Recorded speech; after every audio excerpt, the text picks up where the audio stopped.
አለቀ እቁባችን 45,000 ነው። ልንገርሽ ስንት ላይ ነበረው? 45,000 መሲ ምንም ነው 45,000። አሁን ደግሞ ከፍ እናደርጋለን። ምክንያቱም ለምን እንደሆነ ታውቂያለሽ? የሰው ልጅ ለመስራት ራሱን የሚመስል ሰው ካገኘ ትልቅ ነገር ነው። ቁም ማለት ትልቅ ነገር ግን የሚገጥም የለም፣ ልታገኝ አትችልም። ለዛም እድል ያስፈልጋል። ያንን ነገር ደግሞ ስታረጉ ሰው መምረጥ አለባችሁ። ሰው መምረጥ አለባችሁ። መበርታት አለባችሁ።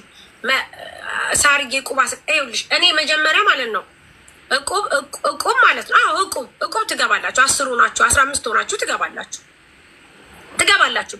ግን እናንተ የምትገቡት እቁብ ምን አይነት እቁብ እንደሆነ ታውቃላችሁ?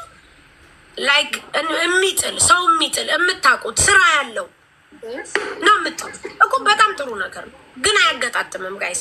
እዚህ ሀገር አሁን ምን ተጀምሯል መሰላችሁ? እቁብ ይጣላል፣ የመጀመሪያውን ይበላል፣ ሁለተኛውን ቅርጭ የሚያደርግና ትቶ ይጠፋል። እንደዚህ አይነት ነገር የለም።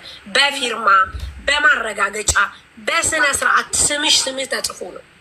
የለም እንደዚህ አይነት ነገር። ይሄ ደግሞ ጥሩ ነገር። መበርታት አለባችሁ፣ መጠንከር አለባችሁ። የሆነ ሳንቲም ጎደል ሲላችሁ እቁብ ከጣላችሁ እዛ እቁብ ላይ ጨምራችሁ የሆነ ነገር ትሰራላችሁ። ማርያምን ማንም ከመሬት ተነስቶ እንደዚህ የሰራ የለም። ሁሉም እየተጋገዘ እየተረዳዳ ነው። ያሁን እዳ የለብኝም፣ ፈጣሪ በሚያውቀው እግዚአብሔር ይመስገን። አዎ ሰውን ሰው ያደረገው እቁብ ነው እንዴ? በጣም ውዴ እንዴ!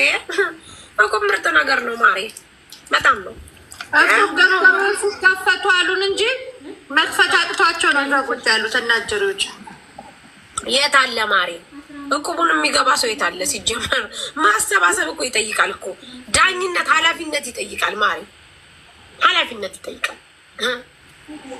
ኮንትራት ቤት ያላችሁ ደግሞ ብራችሁን አጠራቅሙት። ሩብ የለኝም ማሬ፣ ግማሽ ነው ያለኝ 30 ቆንጆ አበሻ ኢማራት ላይ ነጋዴ የለም።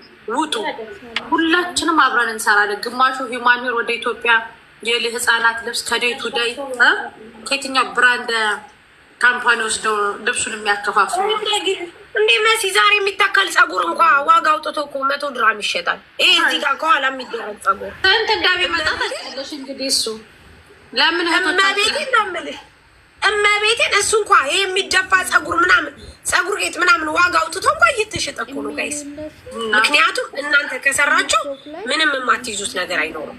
ምንም ነገር ስትሰሩ ግን በሐላል ስሩ፣ በሀቅ ስሩ፣ በእውነት ስሩ፣ በእውነት ስሩ። የማንንም ሳንቲም ለማጭበርበር አትሞክሩ።